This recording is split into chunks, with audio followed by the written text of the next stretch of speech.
رسول پاک صلی اللہ علیہ وآلہ وسلم نے فرمایا، ایک زمانہ ایسا آنے والا ہے کہ اس میں لوگوں کے چہرے تو آدمیوں کے ہوں گے مگر دل شیطان کے سے وہ کاٹنے والی مکھیوں اور زنبوروں کی طرح لوگوں کا خون بہائیں گے۔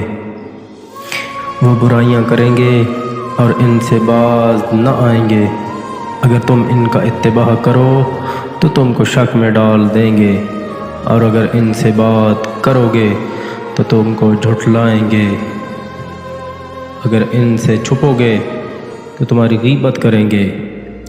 سنت نبی ان کے لیے بدعت ہوگی اور بدعت سنت قرار پائے گی۔